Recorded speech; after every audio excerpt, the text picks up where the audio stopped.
everyone. Right now we're driving through our local cemetery, and we come here at night, but we don't really show it to you during the day.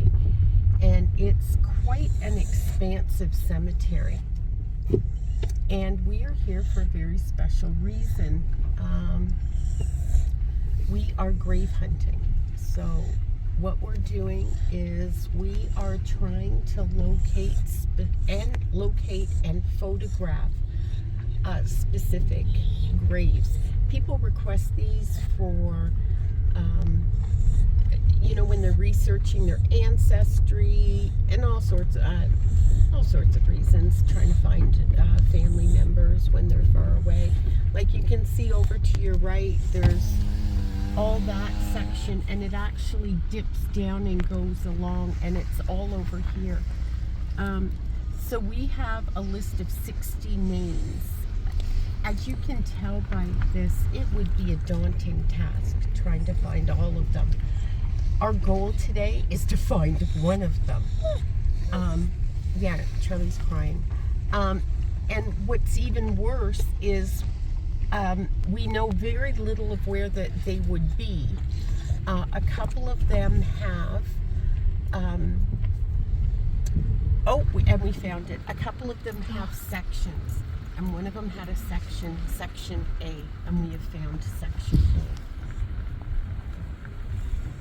Oh, geez. Yeah, I didn't think we've been driving around to find it. Yeah, we were driving around for quite a while before then. So we are going to park here, and we're going to go on the hunt. So this is the list of people we're trying to find. I do have notes on a few of them. This one is requesting the entire headstone, just not the imprint. This one says the section. We have a few more that says the sections as well. And people are asking for specific requests. So we're going to try and fulfill these for a couple of reasons. One, we're kind of bonded with cemeteries, right? And we think that in helping people locate relatives or whatever, that it helps that connection, and maybe the spirit world will be more open to us. And it's also part of our commitment to giving and contributing. And right now in our community, we're doing Giving Tuesday, Giving Thursday, Giving Wednesday, whatever it is. A lot of companies, businesses, people do something specific once a week this time of year. And, some businesses will sell a product and give 100% of the proceeds that day to a certain organization. And today, we are here trying to help some people out, locate their families. So wish us luck. So we know there are at least 2 people in Section A that have requests. One is a John Finney. He was born in 1836 and died in 1908. And this person is requesting the entire the entire headstone, not just the inscription on it. We are also looking for an Elizabeth Dunbar, born in 1885 and died in 1955.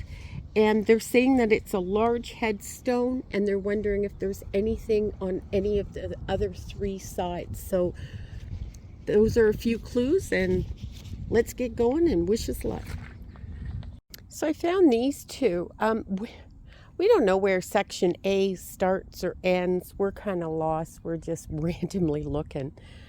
No, I knew it would be really difficult. But I came across these. One says father, one says mother, but there's no name attached to it. There's nothing else on it. And I saw an impression here, and I pulled out some of the weeds. I kind of do this when I can to show respect, but this thing, if I didn't do this, would eventually be completely covered and be lost under here by growth. I'm going to get Jessie to hold the camera for a second.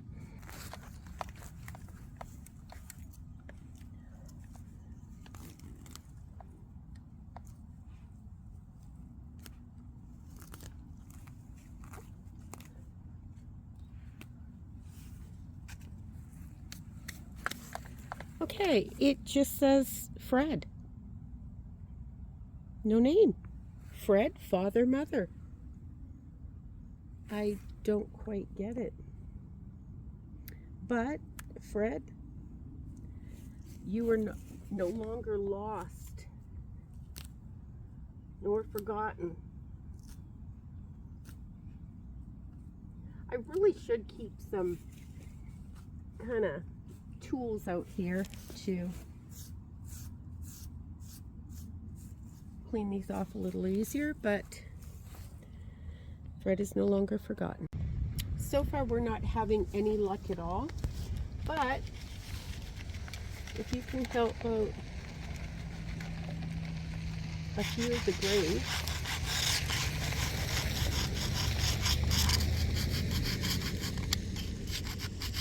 it's a good thing.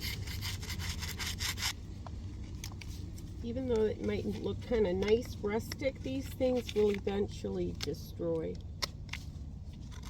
these gravestones. So if you can tidy them up a little bit sometimes, give them a good go, show your respect. It's a good thing. I don't know how you can find like ones without sections. If it's this hard to find it with knowing the section, yeah. Many of them are hard to read. Logan.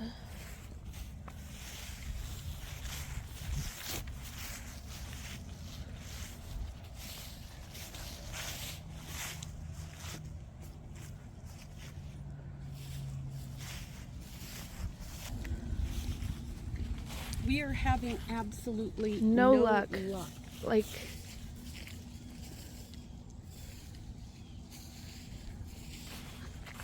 and so you realize why people wait.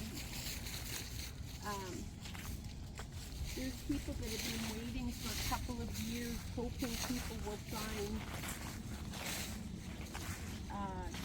graves. One of them, headstones. One of them is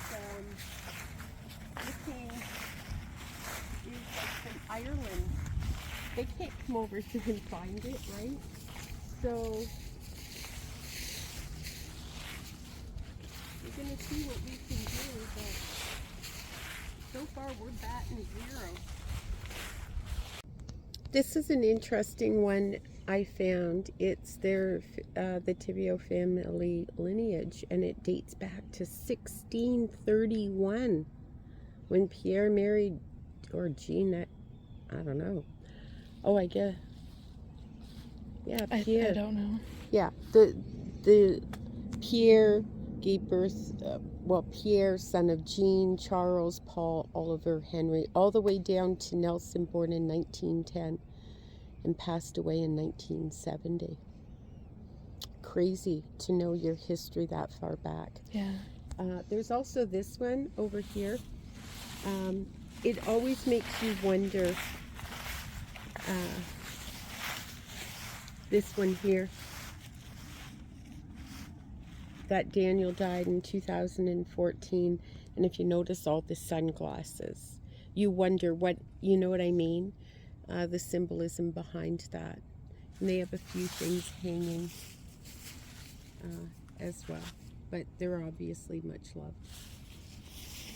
It's pretty sad when you see ones, really old ones, that have broken off like this, and it's just sitting there in front.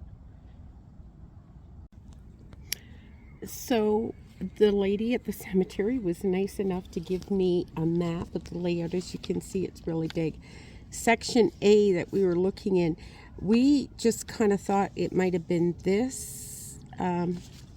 Well, yeah, we thought it was just this piece in here. But we now realize it's this entire section.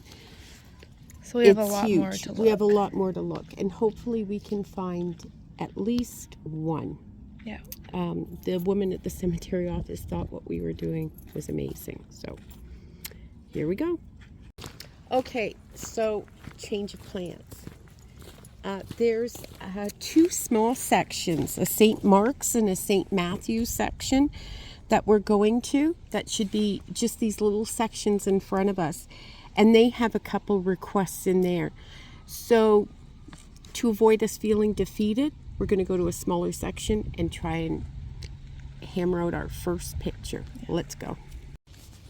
Okay, we are looking for a Bridget Murphy and an Anne Scott. Hopefully this will go better because it's a smaller Section. Like, I section. don't want to leave here feeling defeated. and not finding any. No, because I want to come back. This is something I kind of think would be good for us to do. Yeah. But I guess we just have to be patient, right? And persevere. Well, that other section was a bust. We're trying another one. We're not giving up quite yet. But I came across this one.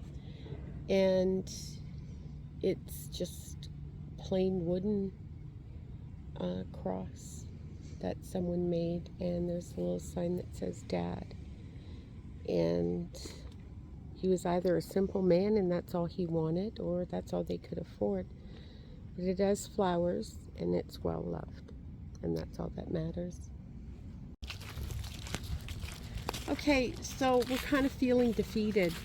It seems every single ones that gave the section, we could not find them in that section. We have a map right from the cemetery, so we know where the sections are. So I don't know whether the headstones are gone, whether they got their information wrong on what section they're in, and they're somewhere else. But we are going to do one last check of this little piece here. We're looking for the St. Matthew. It's this one. This one. Because we were just. Oh yeah, right there. Yeah. So we're gonna do this little section, and we are looking for Catherine Killoran. Now, if you notice, you know, it gives you the dates and the lot numbers and things like that. The problem is, unlike my mother's cemetery, they would have sections, and then running down, like along the road, they would have little things like section A, section B, section whatever. So my mother's is really hard to find. And the only way I can find it is I know what section it's in, and I look for, you know, it'll tell you like the plot numbers that go there. Well, this cemetery doesn't have them. Yeah. And the actual plot sections within each section are not marked. So It's it makes really it hard. extremely difficult. So we'll give this a go. So one of the ones on here was a Catherine Killoran, 1796 to 1891. And it's listed as being in this section. And this is the only Killoran in this section, but there's no first name or dates or anything Right. on it. On so both sides. I'm going to give it to them, and excuse me, I'm going to show them the picture and just say that's the best we can do. Yeah. It's kind of like a partial. It looks too new to be the dates that this one says. Right, 1796 to 1891, Yeah. unless someone replaced the stone. Now, But we can't if you find look anything. closely, this bottom stone under here looks really old, Yeah. but this one doesn't. So It's possible it was, you know, maybe replaced. because it's the I'm only trying to- name. Right. So we'll see how it goes. I'm still leaving feeling defeated. I had hoped we could nail a couple of them bang on. It's really hard. Right. And how you find the ones with no section or Right. Well, I think we're going to end up doing the section A, And I don't know. The only thing I could think of for the other ones is we may try a smaller cemetery. Yeah. But what I might do is I might put all of these names in alphabetical order so that we kind of get used to some of the names, because there are some of the same names along here. So there's another Killeran too, 1858 to 1893, but doesn't give a section. So maybe try a smaller cemetery. Yeah. And what, like, this one is hard because it just doesn't have markings of sections or. No. Yeah. Now, this cemetery, parts of it at night, it gets really scary. And this is one of the reasons, is because it's all backed up onto forest. So you don't know what or who is in there. And if you think that's nothing, Jessie and I went on a walk earlier, and like earlier this year. And do you remember we saw like a homeless encampment in the middle of a, so you just never know. But these here, you don't usually come down and look at these. This one has obviously been sealed shut, and they've just written on the outside. They're like in the hill. Yeah, they're built right into the hill.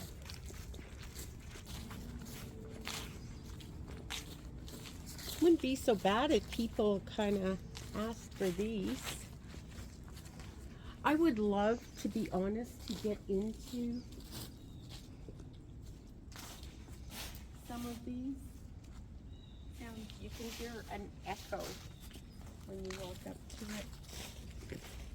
Now, at one of the ones in Windsor, you can actually see inside some of them. But all of these are closed off and bolted shut, although, oh.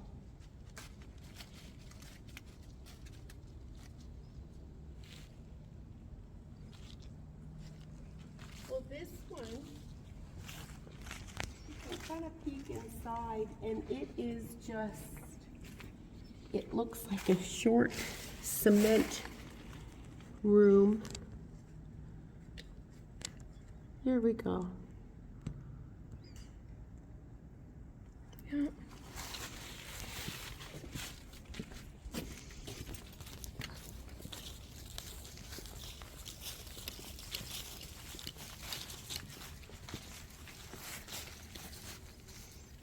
It's weird how these are kind of like, you know, they don't quite, these are off the latches. Can't see anything at all in that one.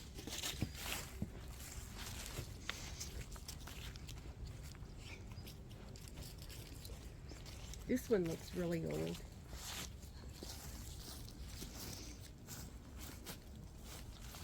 All of the bolts, like, look at how heavy these Yeah, they're big. bolts are.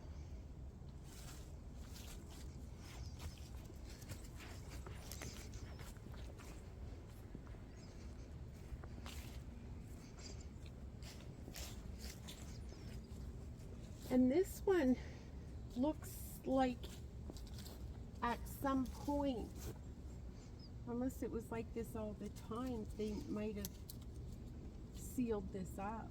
Or maybe they just wanted different color stone here. I think that's the only ones of these. Yeah. But check out all that bush. It's just crazy.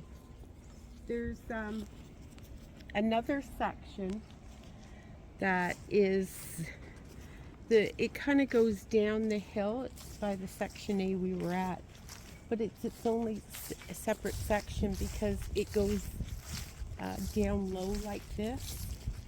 And I believe the former Prime Minister of Canada is buried in that section. Yeah, we found him before. Right. But it's right up against all the bush. So at night, it gets a little Creepy to go over there. yeah. Just because there are wild animals here. One night I had just had neurosurgery and I had vision problems afterwards. And Jessie and I took Charlie for a walk at night. And we heard what was a big cat sound. This was no two cats fighting.